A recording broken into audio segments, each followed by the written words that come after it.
अस्सलाम वालेकुम student. Last class में हम लोग जो है डिस्कस कर रहे थे एडवांटेजेस ऑफ ऑडिट, और इसमें हमने देखे थे कि वो कौन कौन से एडवांटेजेस हैं जो कोई भी बिजनेस ऑर्गेनाइजेशन ऑडिट के जरिए हासिल कर सकती है। इसमें हम डिस्कस कर रहे थे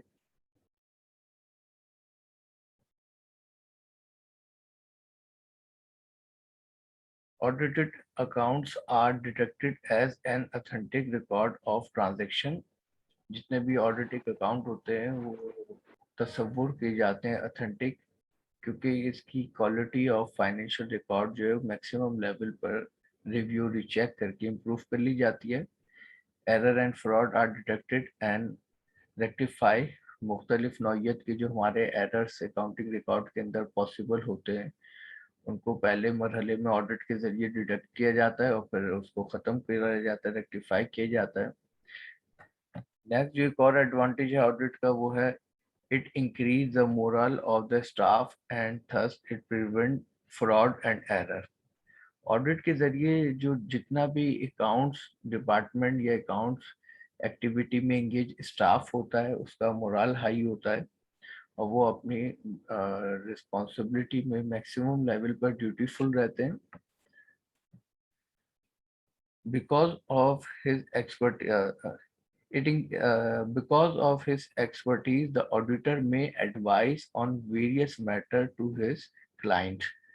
तो ऑडिटर की जो एक्सपर्टीज होती है वो मल्टीपल होती हैं, वो बहुत सारी मुख्तलिफ डायमेंशन में अपने maximum experience, maximum skill, maximum knowledge की बुनियाद पर इस पोजीशन में होता है कि वो क्लाइंट को यानी वो ऑर्गेनाइजेशन जो ऑडिट करवा रही है उसको बेहतर से बेहतर एडवाइस दे सके उसके बिजनेस के मैटर से रिलेटेड।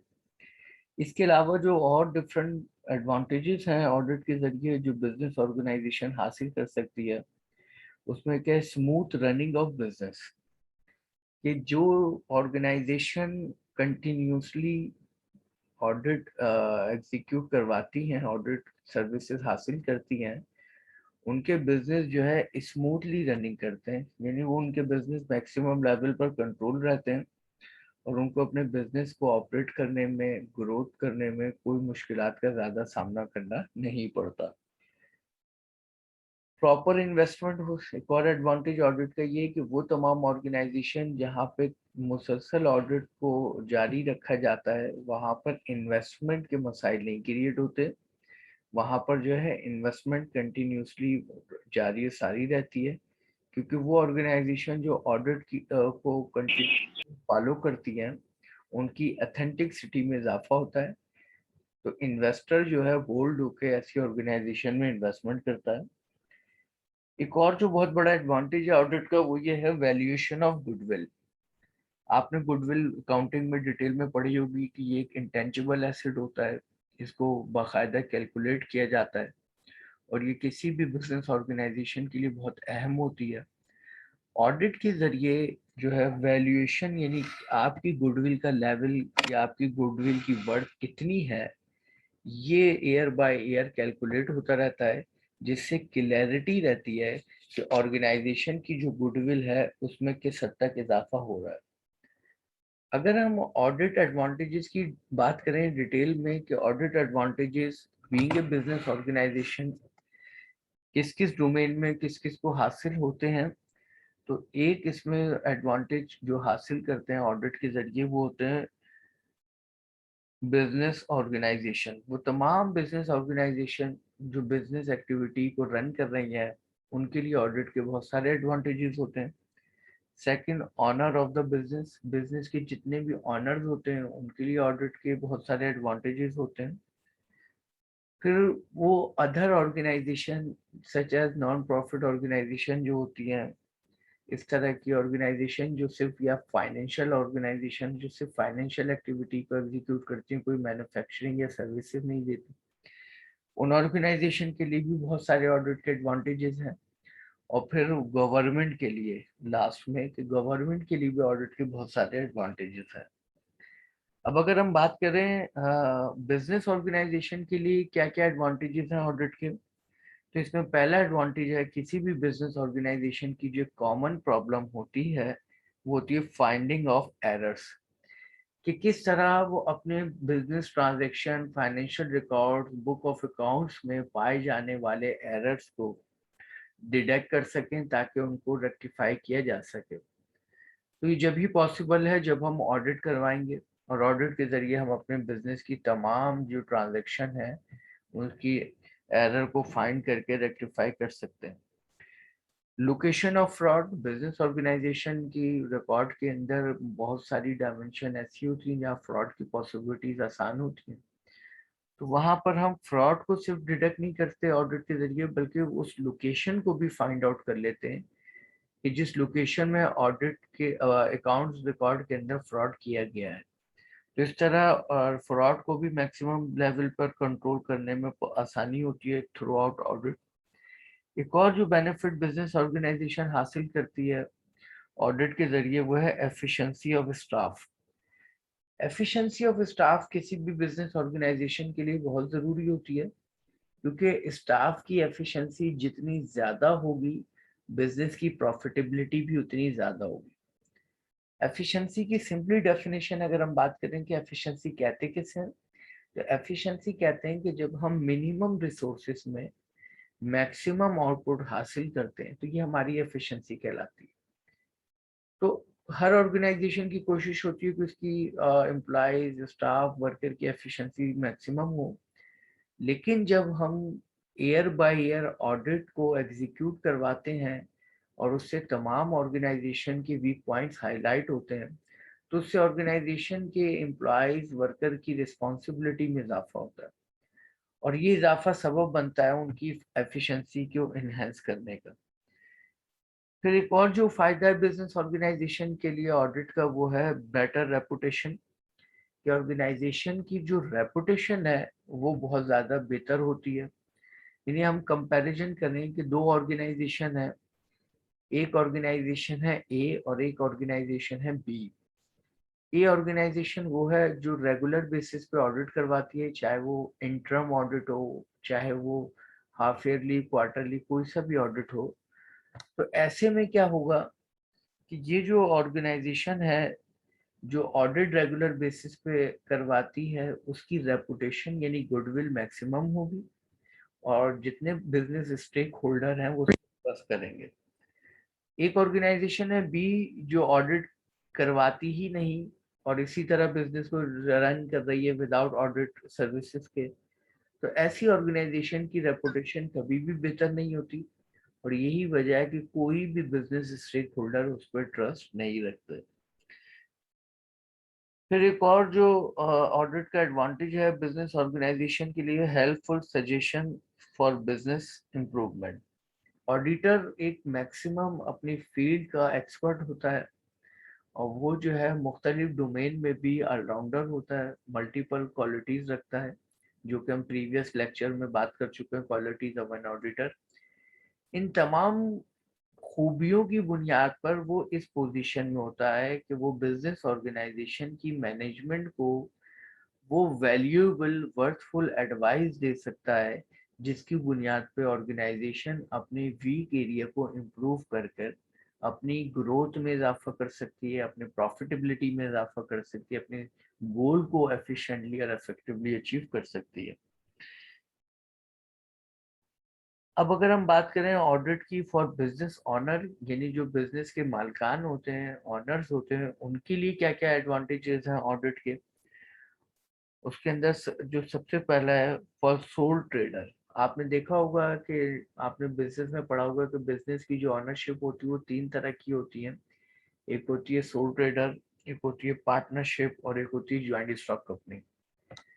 तो सोल ट्रेडर बिजनेस जो नॉर्मली स्मॉल बेसिस पर होते हैं, यहाँ पर भी ऑडिट के बहुत सारे एडवांटेजेस होते हैं, क्योंकि वो तमाम सोल ट्रेडर जो अपने बिजनेस को टाइम टू टाइम ग्रो करना चाहते हैं, उसके बिजनेस के वॉल्यूम में इजाफा करना चाहते हैं, बिजनेस की प्रॉफिटेबिलिटी में इजाफा करना चाहते हैं, तो वो लाजमी ऑडिट करवाते हैं।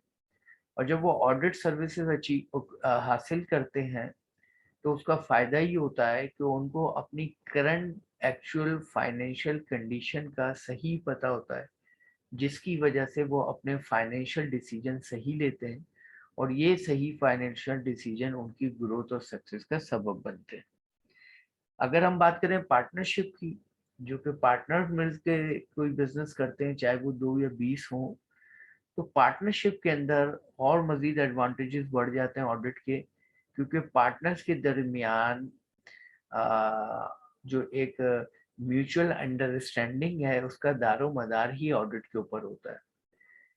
वो पार्टनरशिप फर्म जो रेगुलर बेसिस पे ऑडिट कराती है, उन पार्टनर्स की लॉन्ग टर्म बेसिस पे अंडरस्टैंडिंग पॉसिबल रहती है, उनके दरमियान ग्रीवेंसेस कम होते हैं, और उनके दरमियान सबसे अहम चीज distribution of profit among the partner, ये बहुत ट्रांसपेरेंट रहता है, जो कि पार्टनरशिप के लिए बहुत ज़्यादा फेवरेबल होता है, और पार्टनरशिप एग्रीमेंट के ब्रेक होने की पॉसिबिलिटीज कम से कम होती है।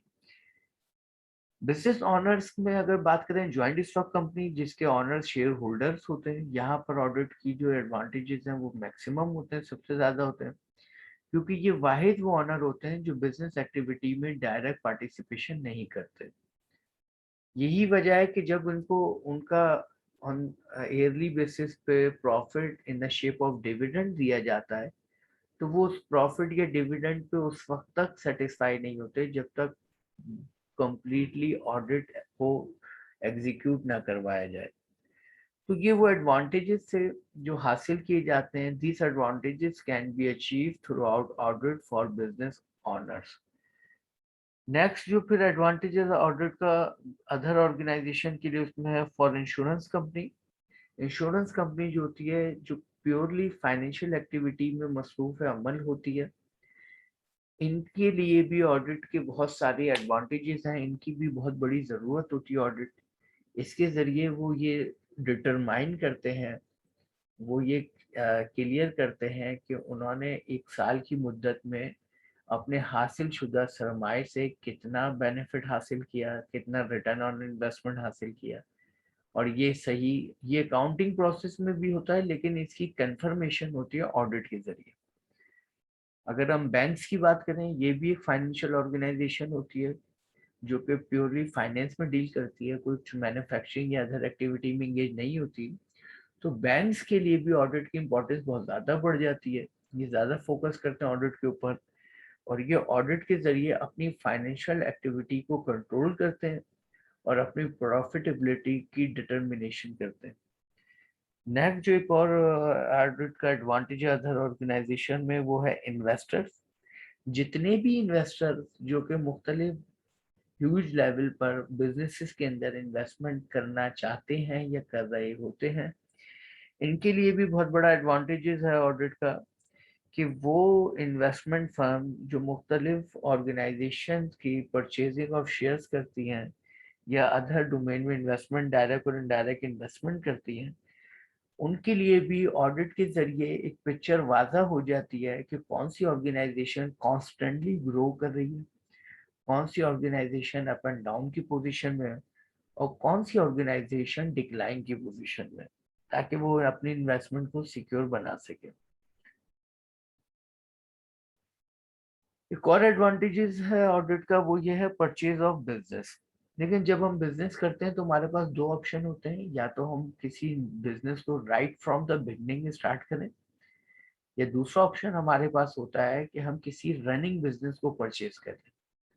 अब जब हम किसी रनिंग बिजनेस को परचेज करने जाते हैं तो वहां पे एक प्रॉब्लम क्रिएट होती है कि प्रीवियस ऑनर जो किसी नए ऑनर को अपना बिजनेस सेल कर रहा है, तो वो जो अपने बिजनेस के एसेट्स, लायबिलिटी, रिस्पॉन्सिबिलिटी, ये तमाम चीजें बता रहा है, वो आगे सद तक सही हैं या नहीं है। ऐसे में अगर उसके पास अपने बिजनेस रिकॉर्ड, फाइनेंशियल रिकॉर्ड के साथ साथ कंटिन्यूसली ऑडिट का रिकॉर्ड भी मौजूद होगा, तो उसकी तमाम इंफॉर्मेशन को ऑथेंटिक समझा जाएगा और बिजनेस की सेलिंग और परचेजिंग आसान हो जाएगी। लेकिन अगर उस किसी के पास अपने बिजनेस का रिकॉर्ड, ऑडिट का रिकॉर्ड मौजूद नहीं है, तो ऐसे में एक रनिंग बिजनेस को सेल और परचेज करना एक मुश्किल मरहला बन जाता है, क्योंकि बिजनेस की वर्थ को कैलकुलेट करना एक मुश्किल मरहला होता है, क्योंकि बायर उस पर ट्रस्ट नहीं कर सकता। एक और जो बिजनेस और अदर ऑर्गेनाइजेशन में ऑडिट का एडवांटेज है, वो है for requirement of court. Business के अंदर मुख्तलिफ कॉन्फ्लिक्ट होते हैं, मुख्तलिफ डिस्प्यूट्स होते हैं, और ये डिस्प्यूट और कॉन्फ्लिक्ट रीजन बनते हैं लीगल प्रोसीडिंग का। और जब ऐसे मामला कोर्ट में जाते हैं तो कोर्ट जो है सबसे पहले जो डिमांड करता है वो बिजनेस ऑर्गेनाइजेशन के ऑडिट का, ताकि उसकी ट्रांसपेरेंसी का पता चल सके, उसकी एक्यूरेसी का पता चल सके, उसकी प्रीवियस हिस्ट्री का पता चल सके। तो लीगल मामला को डील करने के लिए भी बहुत ज्यादा हेल्पफुल होती है आपकी ऑडिट रिकॉर्ड, ऑडिट रिपोर्ट, जिसके जरिए आप अपनी लीगल प्रोसीडिंग को फॉलो कर सकते हैं। फिर अगर बात करें गवर्नमेंट के लिए क्या क्या एडवांटेजेस हैं ऑडिट के, तो गवर्नमेंट में जो ऑडिट के एडवांटेजेस हैं, for assessment of taxes, government का जो मेन फोकस, मेन ऑब्जेक्टिव होता है वो होता है टैक्स को लागू करना, बिजनेस के प्रॉफिट में से टैक्स को हासिल करना, और टैक्स का दारोमदार होता है बिजनेस के प्रॉफिट लेवल पर।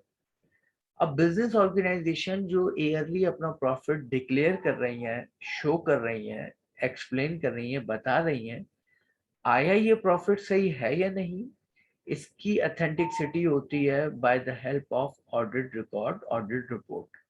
कि अगर उन्होंने ऑडिट रिपोर्ट साथ मर्ज की, ऐड की है, तो उस प्रॉफिट को एक्चुअल प्रॉफिट समझा जाएगा। और अगर उन्होंने ऑडिट रिपोर्ट साथ ऐड नहीं किए तो उनके प्रॉफिट को एक्चुअल प्रॉफिट तस्वुर नहीं किया जाएगा।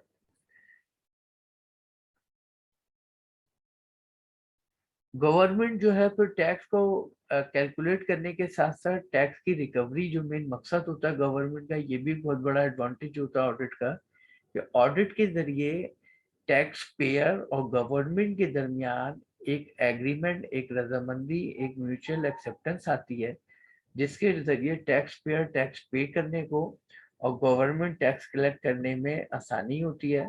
और इस तरह वो आसानी से गवर्नमेंट जो है बिजनेस से अपना टैक्स रिकवर करने में कामयाब हो जाती है। गवर्नमेंट ईयरली बेसिस पे अपने मुल्क में इकोनॉमिक कंडीशन को चेक करना चाहती है, और इकोनॉमिक कंडीशन को चेक करने के लिए वो ये देखती है कि उसका ईयर बाय ईयर इकोनॉमिक के अंदर ग्रोथ का रेशो क्या है, परसेंटेज क्या है, हमारी इकोनॉमी किस हद तक इम्प्रूव हो रही है, उसके अंदर क्या क्या वीकनेसेस हैं। तो जब हम एज ए गवर्नमेंट किसी मुल्क के अंदर अपनी इकोनॉमिक एक्टिविटी को मॉनिटर, एवेल्युएट या चेक करते हैं, तो ऐसे में भी हमारे मुल्क में ऑडिट एक्टिविटीज जो हैं हमारे लिए बहुत हेल्पफुल होती हैं, जिसके जरिए हम सही अपनी इकोनॉमिक एक्टिविटी को जज करने में कामयाब हो जाते हैं।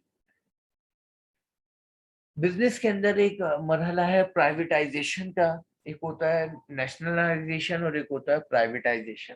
नेशनलाइजेशन कहते हैं कि जब कोई गवर्नमेंट अपने बिजनेस को, प्राइवेट ऑनरशिप को, प्राइवेट बिजनेस को परचेज कर ले, यानी कल तक जो बिजनेस की ऑनरशिप थी वो प्राइवेट थी और आज गवर्नमेंट परचेज कर रही है, तो ये गवर्नमेंट हो जाएगी, तो उसे कहते हैं नेशनलाइज बिजनेस या नेशनलाइज कंपनीज। तो चाहे बिजनेस को नेशनलाइज किया जाए या प्राइवेटाइज किया जाए, प्राइवेटाइज कहते हैं कि जब गवर्नमेंट किसी अपनी गवर्नमेंट कंपनी को प्राइवेट ऑनर्स को सेल कर दे, तो वो कहलाती है प्राइवेटाइजेशन। तो चाहे प्राइवेटाइजेशन हो या नेशनलाइजेशन हो, इन दोनों के जरिए प्रोसेस में एक अहम रोल होता है ऑडिट का, क्योंकि इसके जरिए ही गवर्नमेंट एक्चुअल डिटर्मिनेशन करती है कि जो ऑर्गेनाइजेशन परचेज की जा रही है इन अ शेप ऑफ नेशनलाइजेशन या सेल की जा रही है इन अ केस ऑफ प्राइवेटाइजेशन, तो हम उसकी सही वर्ड को कैलकुलेट करने में कामयाब हो जाते हैं। तो ये वो एडवांटेजेस है जो एक गवर्नमेंट हासिल करती है थ्रू आउट ऑडिट। तो ये बेटा डिटेल में हमने डिस्कस कर लिए कि ऑडिट के एडवांटेजेस क्या होते हैं, चाहे वो बिजनेस ऑर्गेनाइजेशन के हों, चाहे वो बिजनेस ऑनर के लिए हों, चाहे वो अदर ऑर्गेनाइजेशंस के लिए हों, चाहे वो गवर्नमेंट के लिए हों। अब हम अपने अगले टॉपिक की तरफ बढ़ रहे हैं, जिसमें हम बात करेंगे टाइप्स ऑफ ऑडिट, कि ऑडिट की अकसाम कितनी होती हैं, ऑडिट होते कितनी तरह के हैं। तो टाइप्स ऑफ ऑडिट की अगर हम बात करें तो इसके अंदर एक होती है अकॉर्डिंग टू ऑर्गेनाइजेशनल स्ट्रक्चर, यानी एक ग्रुप ऑफ एक टाइप्स ऑफ ऑडिट का ग्रुप वो है जो ऑर्गेनाइजेशनल स्ट्रक्चर के मुताबिक होता है। और एक टाइप्स ऑफ ऑडिट का ग्रुप होता है from the practical point of view, कि प्रैक्टिकल पॉइंट ऑफ व्यू के लिहाज से हमारे कितने टाइप्स के ऑडिट होते हैं। तो हम इनको एक एक करके फोकस करते हैं। सबसे पहले बात करें ऑर्गेनाइजेशनल स्ट्रक्चर के लिहाज से ऑडिट की कितनी टाइप्स होती हैं। तो इसके अंदर सबसे पहली है स्टैट्यूटरी ऑडिट, फिर उसके बाद है प्राइवेट ऑडिट, और फिर उसके बाद है गवर्नमेंट ऑडिट, और उसके बाद है इंटरनल ऑडिट। तो अकॉर्डिंग टू ऑर्गेनाइजेशनल स्ट्रक्चर ये चार तरह के ऑडिट होते हैं। स्टैट्यूटरी ऑडिट, अभी इसको हम आगे जाके डिटेल में डिस्कस करेंगे, अभी मैं सिर्फ आपको थोड़ा सा इसका इंट्रोडक्शन बता दूं कि स्टैट्यूटरी ऑडिट वो होता है जिसको हम आईनी ऑडिट कहते हैं। नेक्स्ट जो हमारे पास ऑडिट है वो है प्राइवेट ऑडिट। प्राइवेट ऑडिट जो प्राइवेटली बिजनेस एक्टिविटी के अंदर ऑडिट को एग्जीक्यूट किया जाता है उसे प्राइवेट ऑडिट कहते हैं। गवर्नमेंट ऑडिट वो ऑडिट होता है जो गवर्नमेंट अपनी ऑर्गेनाइजेशन के अंदर जो इन्वेस्टमेंट्स करती है, फाइनेंसिंग करती है, उसकी परफॉर्मेंस को चेक करने के लिए जो ऑडिट करवाती है वो गवर्नमेंट ऑडिट कहलाता है।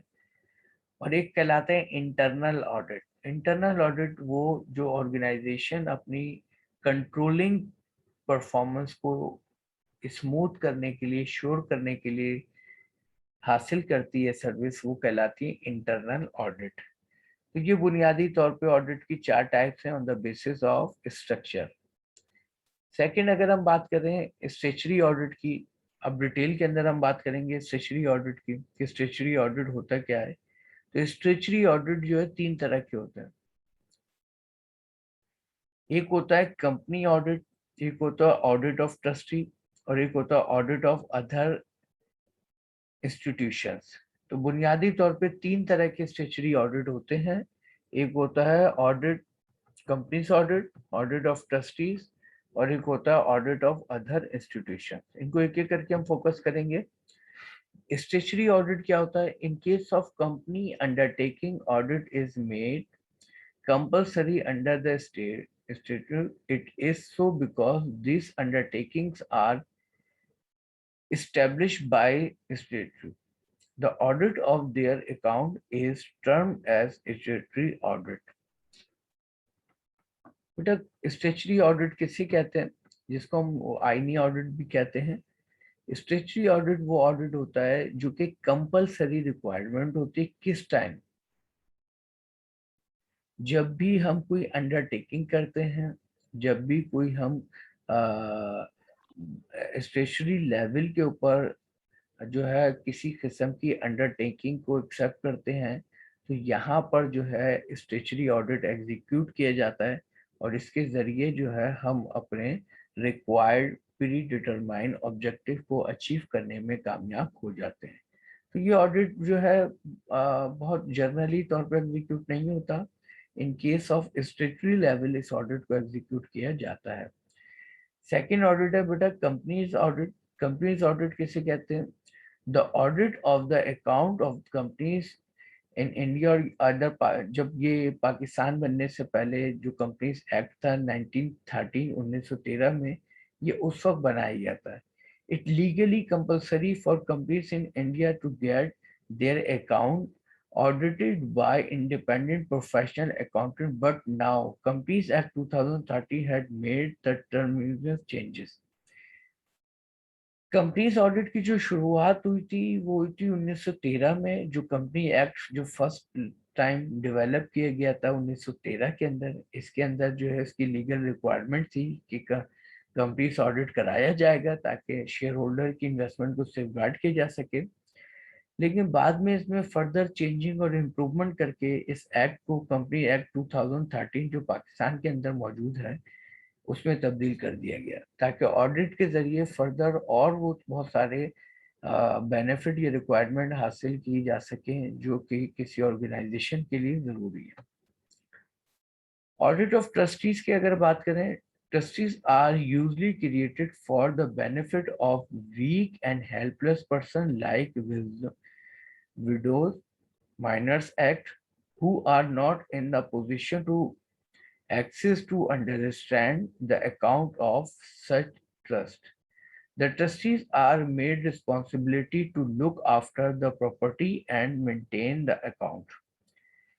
ट्रस्टी बुनियादी तौर पे वो लोग होते हैं जो कि रिस्पॉन्सिबिलिटी बियर करते हैं ऐसे लोगों की जो अपने फाइनेंशियल मैटर को खुद मैनेज नहीं कर सकते। तो ऐसे में लीगली तौर पे एक प्रोसीजर है कि उनकी सुपरविजन के लिए ट्रस्टीज डेवलप कर दिए जाते हैं, और जब वो उनके फाइनेंशियल मैटर को मैनेज करते हैं, कंट्रोल करते हैं, ऑपरेट करते हैं, तो उनके लिए जो ऑडिट जरूरी होता है वो हमारे लिए कहलाता है ऑडिट ऑफ ट्रस्टीज, ताकि उनकी परफॉर्मेंस को जज किया जा सके। नेक्स्ट होता है audit of other institution. Other institution में ऑडिट कितनी तरह के होते हैं? After companies and trustees there are the other corporate bodies such as electricity, gas companies, bank, insurance companies, and other corporate public bodies, which have been formed under their respective statute. ये जितनी भी other companies होती हैं, चाहे वो electricity की company है, gas की कंपनी है, बैंक हो, इंश्योरेंस कंपनीज हो, या कोई भी पब्लिक बॉडीज हो जो कि मुख्तलिफ ऑब्जेक्टिव या गोल्स के लिए फॉर्म की जाती हैं, बनाई जाती हैं, इनके लिए भी कंपलसरी नेसेसरी जरूरी होता है कि वो year by year according to need audit को एग्जीक्यूट करें। The audit of the cooperative society is conducted by the cooperative department of the state government. Cooperative society आपको पता होगा कि बिजनेस की चौथी ओनरशिप होती है, जिसका मेन ऑब्जेक्टिव जो हो वो प्रॉफिट मैक्सिमाइजेशन नहीं होता, बल्कि फैसिलिटेट करना होता है, हेल्प करना होता है किसी पर्टिकुलर ग्रुप की, इंडस्ट्री की, ऑनर्स की। तो ये भी एक तरीके की ऑनरशिप होती है, इसमें भी इन्वेस्टमेंट होती है, इसमें भी फाइनेंसिंग होती है। तो कोऑपरेटिव सोसाइटी के लिए भी जरूरी होता है कि वो अपने अवेलेबल फंड की सही यूटिलाइजेशन, अपनी एफिशिएंसी और इफेक्टिवनेस को प्रूव करने के लिए ईयरली बेसिस पे अपना ऑडिट पहले एग्जीक्यूट करवाए और फिर उस ऑडिट रिपोर्ट को पब्लिकली शो करे, ताकि चेक किया जा सके कि वो अपने अवेलेबल इन्वेस्टमेंट या फंड को सही तरीके से यूटिलाइज कर रहे हैं या नहीं। फिर उसके बाद बात करें अगर हम प्राइवेट ऑडिट की, तो private audit the institution which are private in character also get their accounts by some qualified auditors such as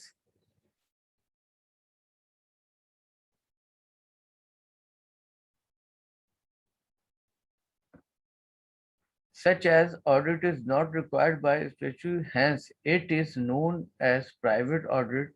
These bodies have their own arrangement for audit and run for their own interest, so that their account may be scrutinized by professional accountants. Private audit उस audit को कहते हैं जिनके ऊपर कोई pressure नहीं होता, जिनके ऊपर कोई नेसेसरी मतलब रिस्पॉन्सिबिलिटी नहीं होती, लेकिन उसके बावजूद वो अपने बिजनेस की बेटरमेंट के लिए, बिजनेस की सही फाइनेंशियल कंट्रोलिंग के लिए, बिजनेस की ग्रोथ के लिए, बिजनेस की एफिशिएंसी को इन्हेंस करने के लिए, बिजनेस की इफेक्टिवनेस को इन्हेंस करने के लिए अगर वो अपने ऑडिट सर्विसेज को एक्वायर हासिल करते हैं, तो ऐसे ऑडिट को कहते हैं प्राइवेट ऑडिट। प्राइवेट ऑडिट के अंदर एक है audit of the account of sole trader, जो कि हमने पहले बात की थी कि अगर सोल प्रोप्राइटरशिप बेस्ड बिजनेस है और ऑनर चाहता है ऑडिट करवाना, तो ये उसके लिए बहुत बेहतर होता है कि वो अपने बिजनेस के फाइनेंशियल कंट्रोलिंग के लिए ऑडिट को एग्जीक्यूट करवाए। तो ऐसा ऑडिट कहलाता है audit of the sole trader. Audit of the account of the partnership fund, वो तमाम बिजनेसेस जो पार्टनरशिप बेस्ड होते हैं, जो पार्टनरशिप जिसमें कम से कम पार्टनर 2 और ज़्यादा से ज़्यादा 20 हो सकते हैं, इनके नतीजे में जो बिजनेस होता है उसको जो हम फंड कहते हैं। तो ये जो पार्टनर्स हैं ये भी अपने पर्सनल और कलेक्टिव बेनिफिट के लिए जो ऑडिट को इम्पोर्टेंस देते हैं, ऑडिट को एग्जीक्यूट करवाते हैं, तो ये भी एक तरह का प्राइवेट ऑडिट कहलाता है, जो कि audit of private partnership firm कहलाता है। Audit of the account of the other individual and institution, और वो जितने भी आपके शहर या मुल्क में इंडिविजुअल या इंस्टीट्यूशंस हैं या कोई इंडिविजुअल एक्टिविटी में एंगेज लोग हैं, जो भी कोई काम कर रहे हैं जिसके अंदर फाइनेंस इन्वॉल्व है, तो वो भी जो ऑडिट सर्विसेज को हासिल करते हैं, तो हम उस ऑडिट को भी कहते हैं प्राइवेट ऑडिट। बेटा आवाज आ रही है आप लोगों को? जी सर, आ रही है। Yes sir. ओके, अब उसके बाद हम गए audit of account of the sole trader के। Audit of the account of sole trader के अंदर हमारी क्या क्या डिटेल्स मौजूद हैं? The appoint of an auditor rest absolutely on the proprietor. जब हम सोल ट्रेडर के अंदर ऑडिट सर्विसेज को हासिल करते हैं, तो ऑडिटर का जो तकर्रुर है वो किसके जरिए करवाया जाता है? डेफिनेटली इस बिजनेस के ऑनर के जरिए, जिसको हम सोल ट्रेडर कहते हैं। तो वो ये डिसीजन लेता है कि कब, किससे और कैसे ऑडिट करवाया जाए। He is appointed under the an agreement. इसमें जो ऑडिटर का तकर्रुर होता है, जो ऑडिटर की डिटर्मिनेशन होती है, वो अंडर द एग्रीमेंट होती है। यानी सोल ट्रेडर ऑनर जो है ऑडिटर के साथ एक एग्रीमेंट डेवलप करता है, ताकि उसमें तय किया जा सके कि सर्विसेज की रिक्वायरमेंट क्या होंगी और उसके रेमुनरेशंस क्या क्या होंगे। An auditor must get clear and ambiguous instructions in writing by his client as to what he has to do and know he has to proceed. Auditor जो है उसके लिए जरूरी होता है क्लियरली इंस्ट्रक्शंस को राइटिंग के अंदर अपने क्लाइंट से लेना, कि आपका जो क्लाइंट है वो ऑडिट के जरिए कौन से ऑब्जेक्टिव को हासिल करना चाह रहा है। क्लियर है? अभी बेटा हमारा टाइम यहाँ पर एंड हो रहा है, तो हम क्वेश्चन आंसरिंग और अटेंडेंस को मैनेज नहीं कर सकेंगे, तो यहाँ पे अभी मैं इस क्लास को रोक रहा हूँ। अभी नेक्स्ट सेक्शन में इसको हम कंटिन्यू करते हैं।